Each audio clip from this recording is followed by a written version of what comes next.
आशा करता हूं आप सब बहुत अच्छे होंगे। मेरा नाम है सिद्धांत अग्निहोत्री। स्टडी ग्लोस पे आपका बहुत बहुत स्वागत है। दोस्तों, मैसिव कंट्रोवर्सी यहां पे क्रिएट हो गई है। एक्चुअली क्या है कि केदारनाथ मंदिर जो है वो दिल्ली में भी खुल रहा है। आपने बिल्कुल सही पहचाना। लेकिन अब जैसे दिल्ली में वो पूरा, बट केदारनाथ जैसे है ना कि बहुत सारे मंदिर है, उनके नाम पे मंदिर शहरों में खुल जाते हैं। ऐसे केदारनाथ मंदिर जो है वो दिल्ली में, उसका शिलान्यास जो है पुष्कर सिंह धामी जो कि उत्तराखंड के सीएम है, उन्होंने इसका शिलान्यास किया है। तो इसको लेकर काफ़ी ज़्यादा बवाल हुआ है। यहाँ पे पुजारियों ने काफ़ी सवाल खड़े किए हैं। सोने पर सवाल खड़े किए कि 228 किलो सोना जो है वो मंदिर से गायब है, कहाँ गया वो। बहुत कुछ हुआ है यहाँ पे। मैसिव कंट्रोवर्सी जो है वो हो गई है इसको लेकर। और हमने देखा कि अनंत अंबानी की शादी में स्वामी अविमुक्तेश्वरानंद वो आए, शंकराचार्य जो हैं वो आए, वही अविमुक्तेश्वरानंद, और उन्होंने इससे पहले भी बीजेपी पे आरोप लगाए हैं।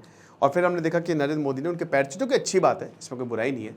लेकिन यहाँ पे अविमुक्तेश्वरानंद फिर कुछ कह रहे हैं जो हम देखेंगे, और इसी को लेकर काफ़ी ज़्यादा कंट्रोवर्सी क्रिएट हो गई है। लेकिन उससे पहले हम आगे बढ़े दोस्तों, जीएस पेपर 1 के लिए सुपर इंपॉर्टेंट है ये। तो हमारा जो शानदार यूपीएससी का बैच है, ठीक है ना, आंसर राइटिंग बैच, तो ये आप ज़रूर अवेल करें। 600 रुपये का सिर्फ ये कोर्स है, सिर्फ 600 का। और इसमें आंसर राइटिंग कैसे करते हैं वो हम बताएंगे, किस तरीके से मतलब आपको आंसर लिखना है, क्वेश्चन को पहचानना है, आपका इवैल्यूएशन होगा, रियल टाइम इवैल्यूएशन। सिर्फ 3 दिन बचे हैं, 20 जुलाई से क्लासेस शुरू होंगी। तो बीजेपी सरकार जो कि उत्तराखंड में है, भयानक बवाल हो गया है। बवाल इसलिए हो गया, एक तो अभी बाईपोल इलेक्शन होने वाले हैं, यहाँ के जो एमएलए हैं उनकी जान गई, और इसलिए बाईपोल इलेक्शन होंगे। अब देखिए, केदारनाथ मंदिर जो है वो दिल्ली में बनाया जा रहा है। बद्रीनाथ की सीट ऑलरेडी खो दी है। रिलीजियस टूरिज्म जिस तरीके से हमने देखा कि 4 धाम में यात्रा हो रही है, केदारनाथ पे इतनी भीड़ आई, बद्रीनाथ यमुनोत्री इतना हमने पहले कभी नहीं देखा था। अनरेगुलेटेड है पूरा का पूरा। वेटिंग होनी चाहिए। मैं पहले बोल रहा हूँ कि लिमिटेड ही लोग आने चाहिए। जिस तरीके से पहाड़ों को हम अपने बर्बाद करते जा रहे हैं, तो पूरा अनरेगुलेटेड था, जिसकी वजह से बद्रीनाथ सीट हार गई। और देखिए, ये आगे आने वाले इलेक्शन में बीजेपी को भारी पड़ सकता है। तो यहाँ पे अभी जो कंट्रोवर्सी हुई है वो सोने को लेकर है। अविमुक्तेश्वरानंद, स्वामी अविमुक्तेश्वरानंद जो कि शंकराचार्य हैं ज्योति मठ के, उन्होंने कहा है कि देखिए, एक गोल्ड स्कैम हुआ है केदारनाथ में, एक गोल्ड घोटाला, सोने का घोटाला हुआ है। इस इशू को रेस क्यों नहीं किया गया? अब केदारनाथ जो है वो दिल्ली में बनाया जाएगा इस स्कैम के बाद। यानी कि कहीं ना कहीं इनका कहना यह कि वो जो सोना चोरी हुआ या जो स्कैम हुआ, मुझे नहीं पता हुआ नहीं हुआ, उससे दिल्ली में केदारनाथ मंदिर बना रहे हैं। और उसके बाद फिर एक और स्कैम हो जाएगा। 228 किलो सोना जो है वो केदारनाथ से मिसिंग है। अभी तक कोई इंक्वायरी नहीं हुई है, कौन इसके लिए रिस्पॉन्सिबल है। ये कह रहे हैं कि दिल्ली में केदारनाथ बनाएंगे, ये बिल्कुल भी नहीं हो सकता, ठीक है ना। फिर बताते हैं यहाँ पे कि देखिए, कोई भी सिंबॉलिक केदारनाथ नहीं हो सकता। 12 ज्योतिर्लिंग शिव पुराण में मेंशन्ड है। और कैसे वो 12 ज्योतिर्लिंग की लोकेशन वही है, कैसे आप केदारनाथ हिमालय से उठा के आप दिल्ली में रख सकते हो? पॉलिटिकल रीजंस है। पीपल जो है, जो पॉलिटिक्स है, वो अब धर्म में घुस रही है। वैसे पॉलिटिक्स और धर्म सेपरेट होने चाहिए, बट एक्चुअल में ऐसा होता नहीं है, भारत में तो बिल्कुल नहीं। तो एक गोल्ड स्कैम हुआ है, इस इश्यू को क्यों रेज नहीं किया गया? अब देखिए, केदारनाथ मंदिर, इस स्कैम को करने के बाद केदारनाथ मंदिर बनाया जाएगा, और वही कह रहे हैं कि अच्छा खासा सोना जो है वो मिसिंग है। ये स्वामी अविमुक्तेश्वरानंद ने गंभीर आरोप लगाए हैं। अब जो ब्रिजेश सती हैं, जनरल सेक्रेटरी उत्तराखंड चारधाम तीर्थ पुरोहित महापंचायत, उन्होंने कहा कि जो प्रीस्ट कम्युनिटी है, जो पुजारी है, वो बहुत ज्यादा गुस्से में है, ठीक है ना, कि जो केदारनाथ का नाम है उसको मॉनिटरी गेन्स के लिए यूज किया जा रहा है। हमको प्रॉब्लम नहीं, आप शिव मंदिर बनाएं, लेकिन आप केदारनाथ को रेप्लिकेट नहीं कर सकते। अगर ऐसा होगा तो ये डिवोटीज के मन में कंफ्यूजन क्रिएट करेगा कि असली केदारनाथ कौन सा है, तो शायद ये सही नहीं रहेगा। तो यहां पे ये बातें जो है वो बोली हुई है, ठीक है ना, कि जो टेंपल है जो दिल्ली में बनेगा वो एक मंदिर है, धाम नहीं है। यहां पे जो प्रेसिडेंट हैं श्री केदारनाथ धाम ट्रस्ट बुरारी सुरेंद्र रौतेला, ये बोल रहे हैं, यानी कि एक तरीके से जवाब आया है कि जो मंदिर बनेगा दिल्ली में वो टेंपल है सिर्फ, और वो एक धाम नहीं है। केदारनाथ धाम ट्रस्ट दिल्ली में ये बना रहा है, मतलब केदारनाथ धाम का जो ट्रस्ट है वो ये मंदिर बना रहा है। उत्तराखंड सरकार का इससे कोई लेना देना नहीं है। उत्तराखंड सीएम आए यहाँ पे, भूमि पूजन उन्होंने किया हमारी रिक्वेस्ट पे, और उनका कोई भी लेना देना नहीं है, ये हमारा पर्सनल मैटर है। हमारी जो ट्रस्ट है सरकार से कोई लेना देना नहीं है, वो बाकी ट्रस्ट मेंबर्स के कोऑपरेशन के साथ काम करती है। बहुत सारे भारत में मंदिर हैं, फेमस टेम्पल्स, जैसे ढेरों मंदिर आप देख ही सकते होंगे। जैसे बनारस में काफ़ी मंदिर हैं। जैसे क्या है कि जैसे बद्रीनाथ है तो उसके नाम पे कोई शहर में मंदिर बना दिया गया, लेकिन बद्रीनाथ एक है। सोमनाथ है, उसके नाम पे शहर में सोमनाथ बन सकता है, लेकिन सोमनाथ एक है। मेन धाम तो वही है, धाम एक है, मंदिर धाम के नाम पे मंदिर बनाया जा रहा है।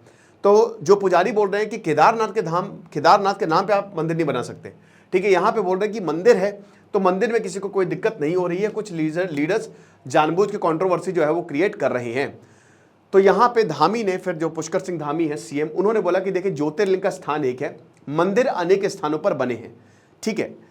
अजेंद्र अजय जो प्रेसिडेंट है बद्री केदारनाथ टेम्पल कमेटी, उन्होंने कहा कि देखिए इस पे लीगल एडवाइस जो है वो ली जा रही है और जो एक्शन लिया जाएगा, अगर मान लीजिए कि नाम का मिसयूज हुआ है, ठीक है ना, या बद्रीनाथ केदारनाथ के मंदिर के नाम या फोटो का अगर मिसयूज हुआ तो हम एक्शन लेंगे।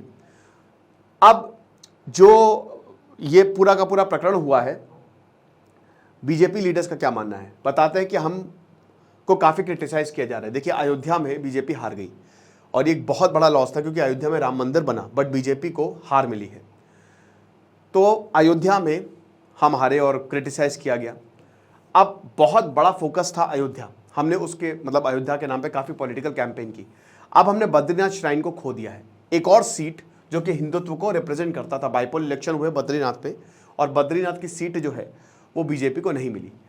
अब एक और कंट्रोवर्सी हो रही है, हम केदारनाथ को नहीं खो सकते क्योंकि ये प्रधानमंत्री मोदी जी का सबसे, कहते हैं ना कि यहाँ पे सबसे पसंदीदा मंदिर है।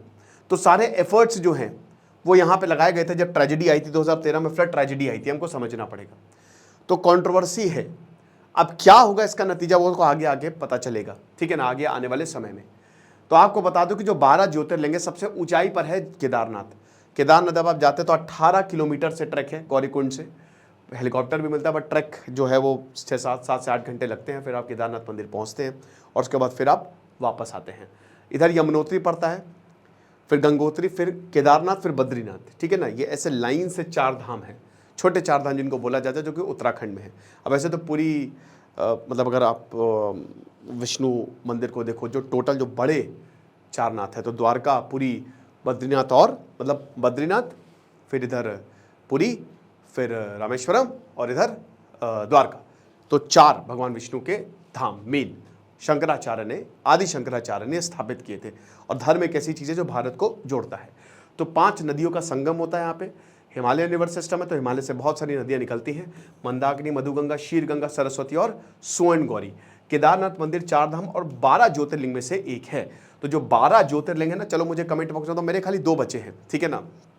एक मेरा भीमा शंकर बचा है, 3 बचे, इनफैक्ट नहीं 2 बचे हैं, एक भीमा शंकर और बैद्यनाथ धाम। बाकी 10 मैंने ज्योतिर्लिंग कर लिए।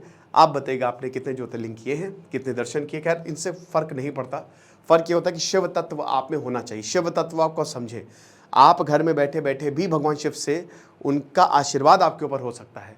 और आप कितने भी तीर्थ यात्रा कर लीजिए, वो आशीर्वाद शायद तब भी मिसिंग रहेगा। तो ये डिपेंड करता है आपके ऊपर। अलकनंदा की सहायक मंदाकिनी जो है वो यहाँ पे मौजूद है। वर्तमान मंदिर 1200 साल पुराना है। मंदाकिनी के किनारे केदारनाथ धाम है और कत्यूरी शैली में बना ये मंदिर 3 तरफ पहाड़ों से घिरा हुआ है। तीनों तरफ यहाँ पे आपको हिमालयन रेंज दिखेगी, बहुत खूबसूरत है, ठीक है ना। तो जो 2013 में तबाही आई थी, बहुत भयानक आई थी। एक तरफ करीब 22,000 फीट ऊंचा केदारनाथ है, दूसरी तरफ 21,600 ऊंचा खर्च कुंड और तीसरी तरफ 22,700 फीट ऊंचा भरत कुंड है। तो तीनों तरफ जो है ये आपको दिखेगा। मंदिर 85 फीट ऊंचा, 187 फीट लंबा और 80 फीट चौड़ा है। 6 फीट ऊंचे चबूतरे पे बना हुआ है ये। मंदिर की दीवारें 12 फीट मोटी है, जो भूरे रंग वाली कटवा पत्थरों से बनी है। मंदिर में लगे पत्थरों को एक दूसरे से जोड़ने के लिए इंटरलॉकिंग तकनीक का इस्तेमाल किया गया है, यानी किसी तरह के सीमेंट का इस्तेमाल नहीं किया गया। याद रखिएगा, इसमें सीमेंट का इस्तेमाल यहाँ पे नहीं है, एकदम नेचुरल तरीके से मंदिर बनाया गया है। बारिश से नुकसान को बचाने के लिए लकड़ी की एक छतरी बनी है, उसके ऊपर तांबा गाड़ा गया है ताकि पानी आसानी से ड्रेन हो सके। अभी नवंबर में कपाट बंद हो जाएंगे, मई जून में तो भयानक भीड़ थी, जुलाई में बारिश होगी, अगस्त में, लेकिन बेस्ट टाइम अक्टूबर नवंबर होता है विजिट करने का। तो सबसे पहले गणेश जी की मूर्ति है जो तांबे की बनी है, इसके आगे नदी विराजमान है। इसके बाद छोटा सा एक स्तंभ मंडप है, इसमें माँ पार्वती की मूर्ति है। इसके ठीक बाद गर्भगृह है जहाँ शिवलिंग विराजमान है। ओके, तो ये सारी की सारी डिटेल है और त्रिकोण है ये, ठीक है, ट्रायंगल फॉर्म में है ये जो शिवलिंग है, ठीक है ना। इस शिवलिंग का आकार त्रिकोण है, इसकी परिधि 12 फीट और ऊंचाई भी करीब 12 फीट की है। इसमें माता पार्वती, श्री यंत्र, गणेश भगवान की माला आकृति को देखा जा सकता है। गर्भगृह के पास चारों कोनों पर 4 मजबूत स्तंभ है जहां से होकर परिक्रमा होती है। इन 4 स्तंभों पर सुंदर फूल और दूसरी आकृति बनी हुई है। गर्भगृह की अटारी पर सोने की परत चढ़ी हुई है। ओके, तो ये आप देख सकते हैं, ठीक है ना। पंच केदार है, केदारनाथ के अगल बगल जो तीर्थ स्थान है। और यहाँ पे ये भी बोला गया था कि जब केदारनाथ पे भीड़ कम करनी है तो इनको भी आप इन पे भी ध्यान जाना चाहिए, ठीक है ना। तो भगवान शिव भैंसे के रूप में अंतर्ध्यान हुए तो उनके धड़ से ऊपर का भाग नेपाल में प्रकट हुआ जहां पशुपतिनाथ का मंदिर है। शिव की भुजाएं तुंगनाथ में, मुख्य रुद्राथ में, नाभि महेश्वर में और जटा कल्पेश्वर में प्रकट हुई। इन 4 स्थानों के साथ केदारनाथ धाम को पंच केदार कहा जाता है, ठीक है ना। केदारनाथ मंदिर के मुख्य पुजारी को रावल कहा जाता है। ये कर्नाटक के वीरशैव समुदाय के लोग ही होते हैं। मंदिर के पुजारी स्वयं पूजा नहीं करते बल्कि उनके निर्देशों पर सहायक द्वारा पूजा की जाती है। केदारनाथ में 5 मुख्य पुजारी और वे रोटेशन विधि के 1 साल के लिए प्रधान पुजारी बनते हैं। यहाँ पूजा कन्नड़ भाषा में की जाती है। तो आप देख सकते हैं कि यहाँ पे आपको डाइवर्सिटी का पूरा ध्यान यहाँ पे रखा जाता है। तो ये लेक्चर था, आई होप आपको समझ में आया होगा। तो जय केदार, जय श्री केदार का नारा लगाते हो अगर आप केदारनाथ जाना चाह रहे हैं तो मेरे ख्याल में अक्टूबर नवंबर एक बहुत अच्छा समय होता है जाने के लिए, लेकिन रेगुलेट करना चाहिए क्योंकि 4 धाम यात्रा मतलब ये जो रिलीजियस टूरिज्म है कहीं ना कहीं इतना ज़्यादा हो गया है कि वही है कि 99% इसमें तीर्थ यात्रा, 1% ही भक्ति जा रहे हैं। बाकी आप हमारे कोर्स को ज़रूर अवेल करिए। Thank you so much.